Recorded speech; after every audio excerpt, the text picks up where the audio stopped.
Chapter 6, Lesson 6, Work to Learn, Don't Work for Money. Job security meant everything to my educated dad. Learning meant everything to my rich dad. A few years ago, I granted an interview with a newspaper in Singapore. The young female reporter was on time, and the interview got underway immediately. We sat in the lobby of a luxurious hotel, sipping coffee and discussing the purpose of my visit to Singapore. I was to share the platform with Zig Ziglar. He was speaking on motivation, and I was speaking on the secrets of the rich. "Someday, I would like to be a best-selling author like you," she said. I had seen some of the articles she had written for the paper, and I was impressed. She had a tough, clear style of writing. Her articles held a reader's interest. "You have a great style," I said in reply. "What holds you back from achieving your dream?" "My work does not seem to go anywhere," she said quietly. "Everyone says that my novels are excellent, but nothing happens. So I keep my job with the paper. At least it pays the bills. Do you have any suggestions?" "Yes, I do," I said brightly. "A friend of mine here in Singapore runs a school that trains people to sell. He runs sales training courses for many of the top corporations here in Singapore, and I think attending one of his courses would greatly enhance your career." She stiffened. "Are you saying I should go to school to learn to sell?" I nodded. "You aren't serious, are you?" Again, I nodded. "What is wrong with that?" I was now backpedaling. She was offended by something, and now I was wishing I had not said anything. In my attempt to be helpful, I found myself defending my suggestion. "I have a master's degree in English literature. Why would I go to school to learn to be a salesperson? I am a professional. I went to school to be trained in a profession so I would not have to be a salesperson. I hate salespeople. All they want is money. So tell me why I should study sales." She was packing her briefcase. The interview was over. On the coffee table sat a copy of an earlier best-selling book I wrote. I picked it up as well as the notes she had jotted down on her legal pad. "Do you see this?" I said, pointing to her notes. She looked down at her notes. "What?" she said, confused. Again, I pointed deliberately to her notes. On her pad she had written, "Robert Kiyosaki, best-selling author." "It says best-selling author, not best-writing author," I said quietly. Her eyes widened. "I am a terrible writer," I said. "You are a great writer. I went to sales school. You have a master's degree.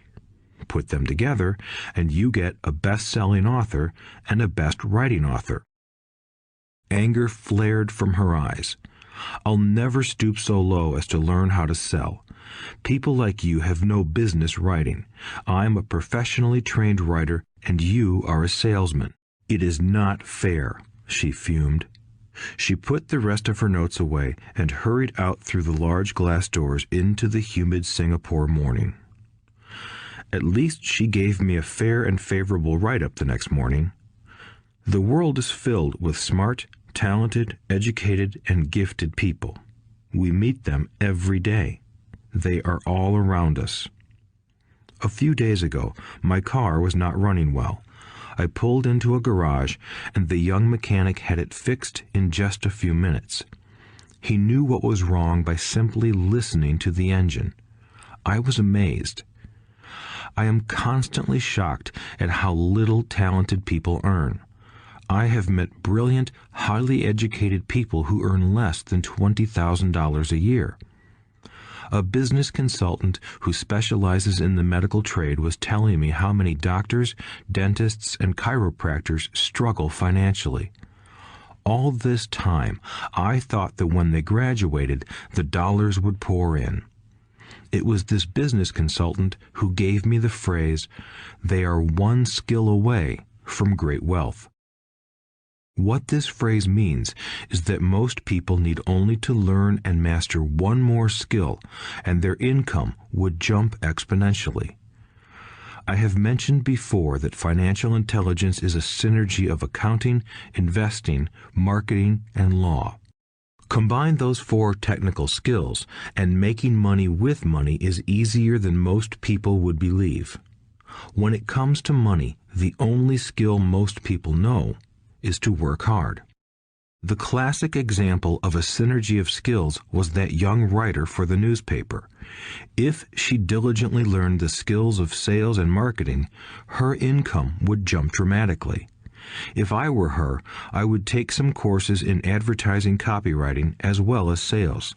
Then, instead of working at the newspaper, I would seek a job at an advertising agency. Even if it were a cut in pay, she would learn how to communicate in shortcuts that are used in successful advertising. She also would spend time learning public relations, an important skill. She would learn how to get millions in free publicity. Then, at night and on weekends, she could be writing her great novel. When it was finished, she would be better able to sell her book. Then, in a short while, she could be a best-selling author.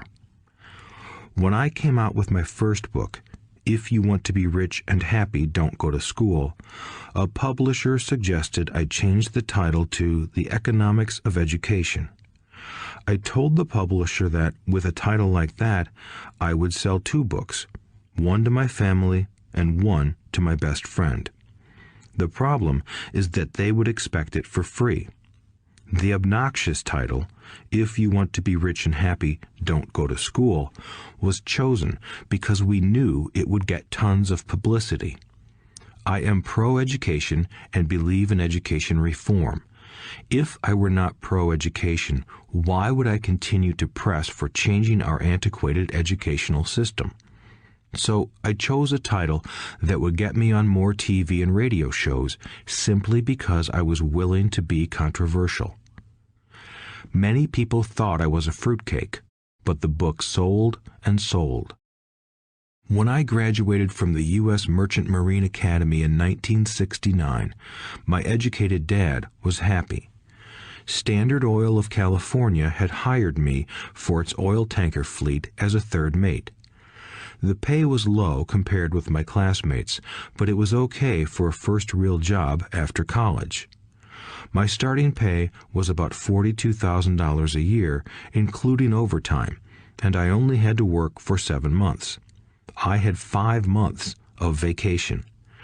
If I had wanted to, I could have taken the run to Vietnam with a subsidiary shipping company and easily doubled my pay instead of taking 5 months of vacation. I had a great career ahead of me, yet I resigned after 6 months with the company and joined the Marine Corps to learn how to fly. My educated dad was devastated. Rich Dad congratulated me. In school and in the workplace, the popular opinion is the idea of specialization. That is, in order to make more money or get promoted, you need to specialize. That is why medical doctors immediately begin to seek a specialty such as orthopedics or pediatrics. The same is true for accountants, architects, lawyers, pilots, and others. My educated dad believed in the same dogma. That is why he was thrilled when he eventually achieved his doctorate. He often admitted that schools reward people who study more and more about less and less. Rich Dad encouraged me to do exactly the opposite. You want to know a little about a lot, was his suggestion. That is why for years I worked in different areas of his companies. For a while, I worked in his accounting department. Although I would probably never have been an accountant, he wanted me to learn via osmosis. Rich Dad knew I would pick up jargon and a sense of what is important and what is not. I also worked as a busboy and construction worker as well as in sales, reservations, and marketing. He was grooming Mike and me. That is why he insisted we sit in on the meetings with his bankers, lawyers, accountants, and brokers. He wanted us to know a little about every aspect of his empire. When I quit my high-paying job with Standard Oil, my educated dad had a heart-to-heart talk with me. He was bewildered. He could not understand my decision to resign from a career that offered high pay, great benefits, lots of time off, and opportunity for promotion. When he asked me one evening, "Why did you quit?" I could not explain it to him, though I tried hard to. My logic did not fit his logic. The big problem was that my logic was my rich dad's logic. Job security meant everything to my educated dad. Learning meant everything to my rich dad. Educated dad thought I went to school to learn to be a ship's officer. Rich dad knew that I went to school to study international trade.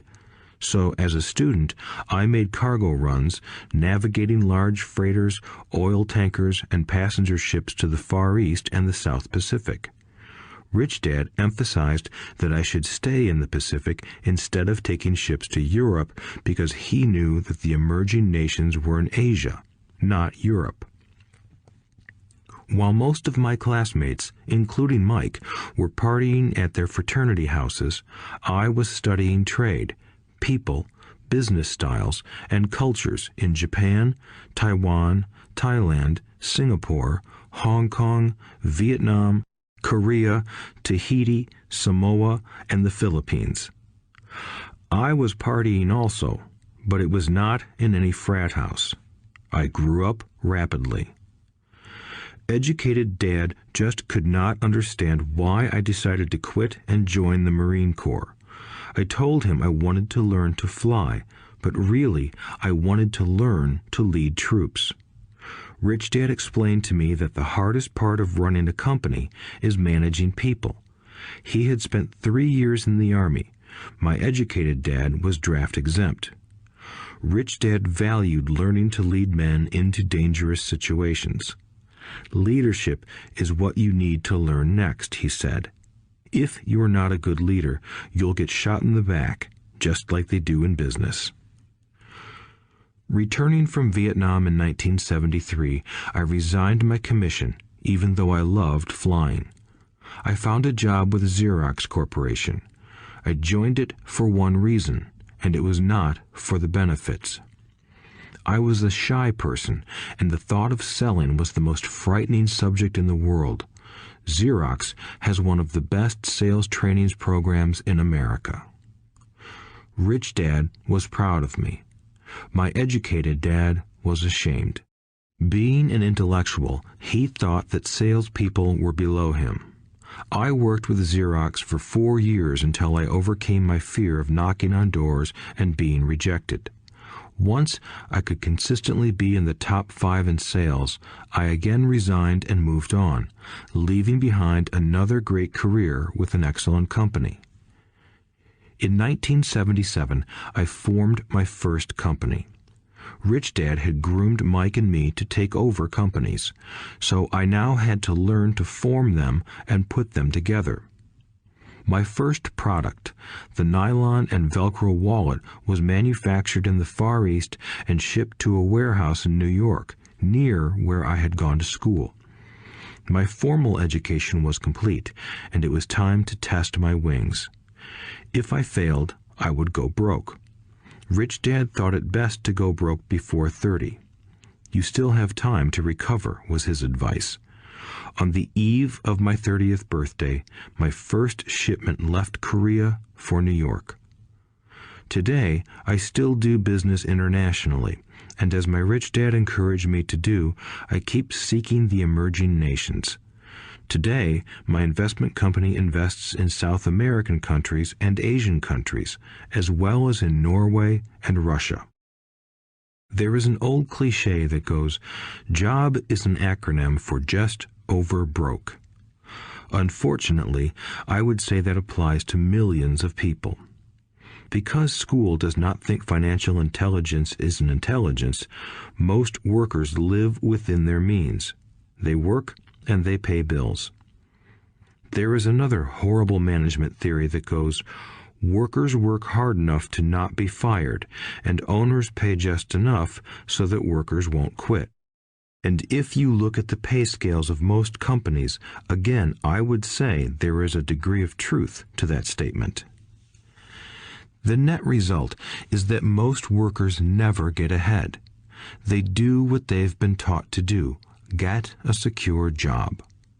Most workers focus on working for pay and benefits that reward them in the short term, but are often disastrous in the long run. Instead, I recommend to young people to seek work for what they will learn more than what they will earn. Look down the road at what skills they want to acquire before choosing a specific profession and before getting trapped in the rat race. Once people are trapped in the lifelong process of bill paying, they become like those little hamsters running around in those metal wheels. Their little furry legs are spinning furiously, the wheel is turning furiously, but come tomorrow morning, they'll still be in the same cage. Great job. In the movie Jerry Maguire, starring Tom Cruise, there are many great one-liners. Probably the most memorable is, "Show me the money." But there is one line I thought most truthful. It comes from the scene where Tom Cruise is leaving the firm. He has just been fired, and he is asking the entire company, "Who wants to come with me?" And the whole place is silent and frozen. Only one woman speaks up and says, "I'd like to, but I'm due for a promotion in 3 months." That statement is probably the most truthful statement in the whole movie. It is the type of statement that people use to keep themselves busy, working away to pay bills. I know my educated dad looked forward to his pay raise every year, and every year he was disappointed. So he would go back to school to earn more qualifications so he could get another raise. Then, once again, there would be another disappointment. The question I often ask people is, where is this daily activity taking you? Just like the little hamster, I wonder if people look at where their hard work is taking them. What does the future hold? In his book, The Retirement Myth, Craig S. Carpel writes, "I visited the headquarters of a major national pension consulting firm and met with a managing director who specializes in designing lush retirement plans for top management. When I asked her what people who don't have corner offices will be able to expect in the way of pension income, she said with a confident smile, 'The silver bullet.'" "What," I asked, "is the silver bullet?" She shrugged and said, "If baby boomers discover they don't have enough money to live on when they're older, they can always blow their brains out."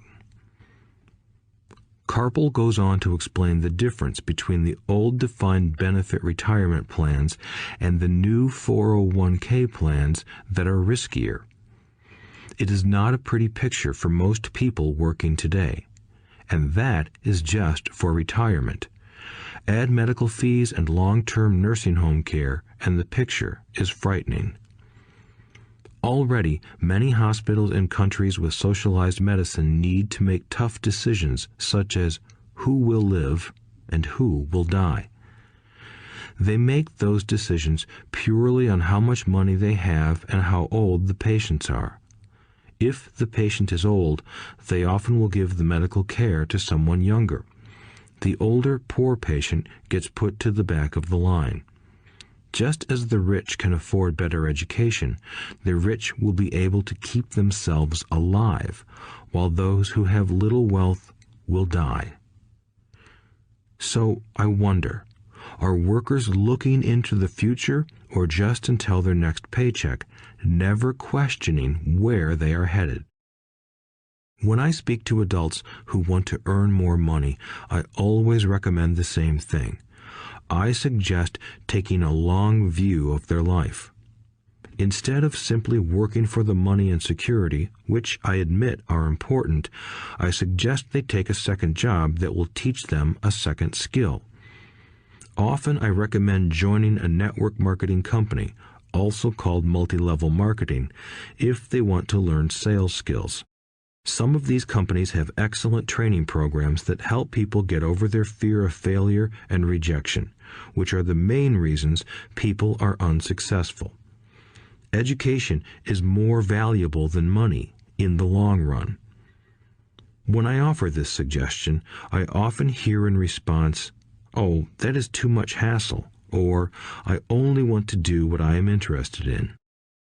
If they say it's too much of a hassle, I ask, "So you would rather work all your life giving 50% of what you earn to the government?"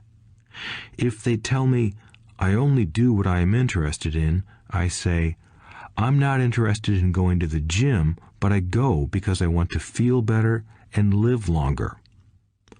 Unfortunately, there is some truth to the old statement, "You can't teach an old dog new tricks."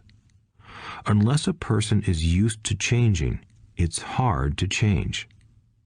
But for those of you who might be on the fence when it comes to the idea of working to learn something new, I offer this word of encouragement. Life is much like going to the gym. The most painful part is deciding to go. Once you get past that, it's easy. There have been many days I have dreaded going to the gym, but once I am there and in motion, it is a pleasure. After the workout is over, I am always glad I talked myself into going. If you are unwilling to work to learn something new and instead insist on becoming highly specialized within your field, make sure the company you work for is unionized. Labor unions are designed to protect specialists. My educated dad, after falling from grace with the governor, became the head of the teachers' union in Hawaii. He told me that it was the hardest job he ever held. My rich dad, on the other hand, spent his life doing his best to keep his companies from becoming unionized.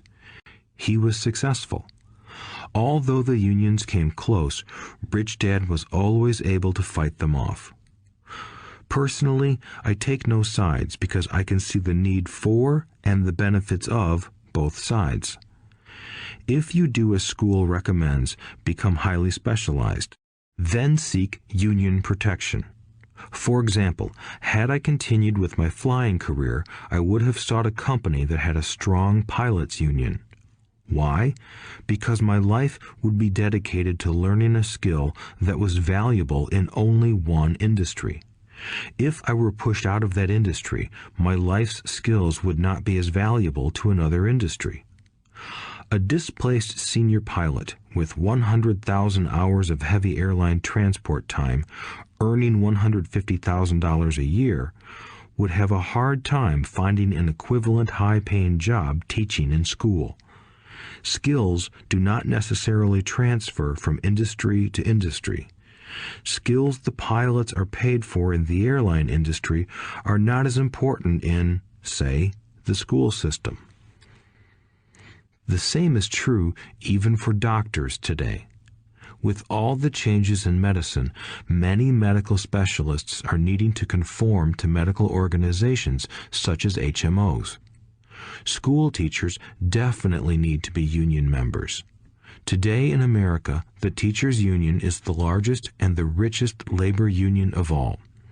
The NEA, the National Education Association, has tremendous political clout.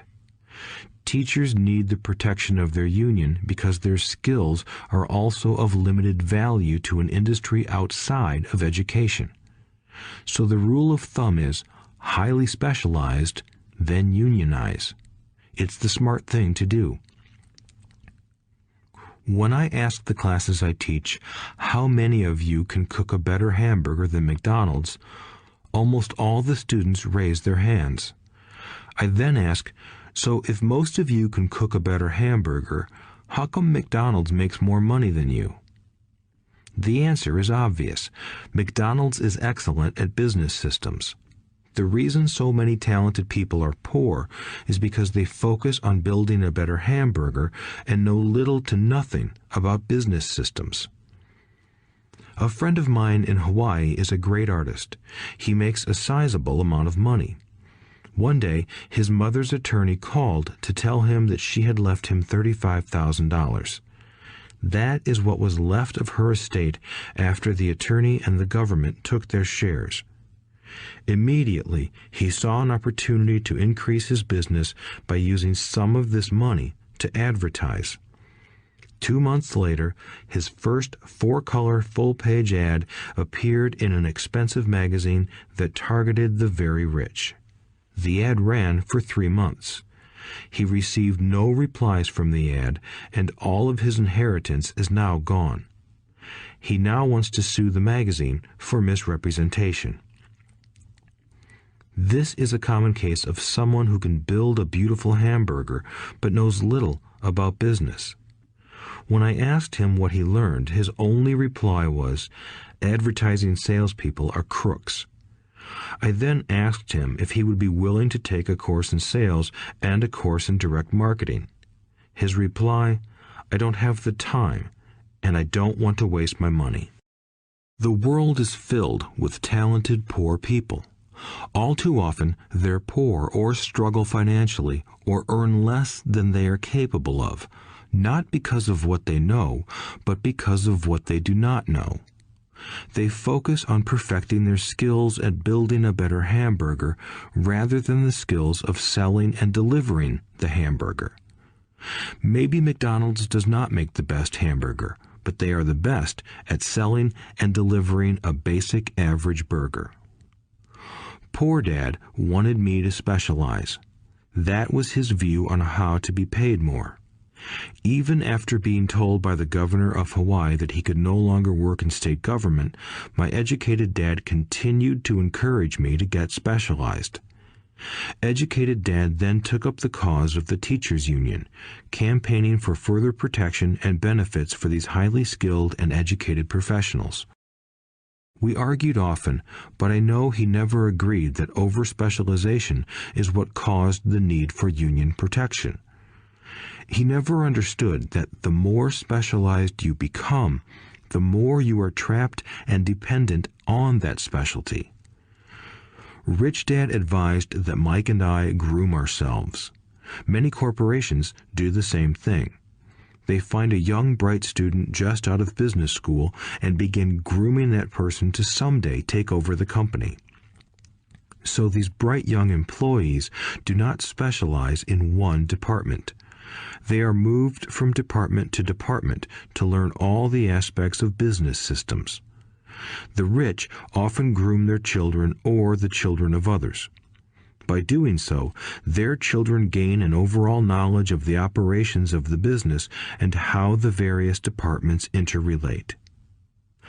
For the World War II generation, it was considered bad to skip from company to company.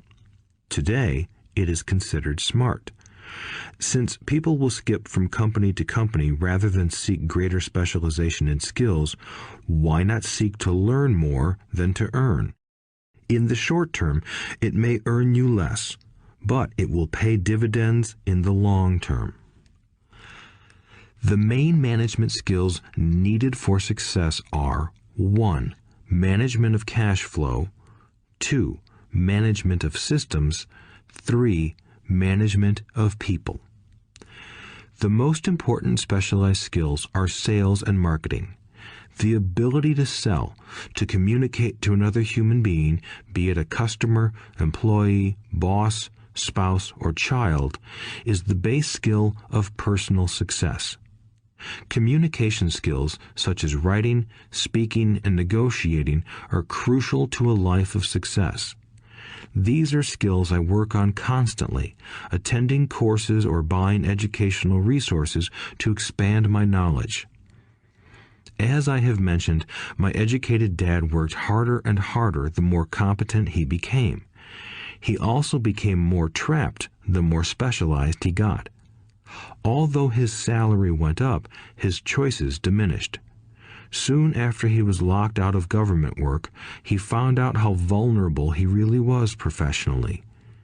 It is like professional athletes who suddenly are injured or are too old to play. Their once high-paying position is gone, and they have limited skills to fall back on. I think that is why my educated dad sided so much with the unions after that. He realized how much a union would have benefited him. Rich Dad encouraged Mike and me to know a little about a lot. He encouraged us to work with people smarter than we were and to bring smart people together to work as a team. Today, it would be called a synergy of professional specialties. Today, I meet ex-school teachers earning hundreds of thousands of dollars a year. They earn that much because they have specialized skills in their field as well as other skills. They can teach as well as sell and market.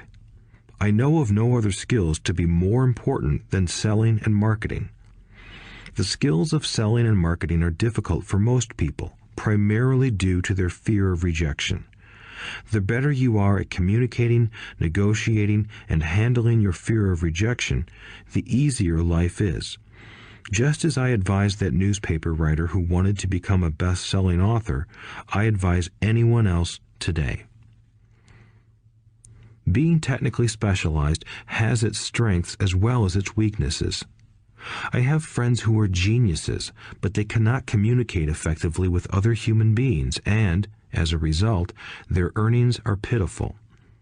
I advise them to just spend a year learning to sell. Even if they earn nothing, their communication skills will improve, and that is priceless. In addition to being good learners, sellers, and marketers, we need to be good teachers as well as good students. To be truly rich, we need to be able to give as well as to receive. In cases of financial or professional struggle, there is often a lack of giving and receiving. I know many people who are poor because they are neither good students nor good teachers. Both of my dads were generous men. Both made it a practice to give first. Teaching was one of their ways of giving. The more they gave, the more they received. One glaring difference was in the giving of money. My rich dad gave lots of money away. He gave to his church, to charities, and to his foundation.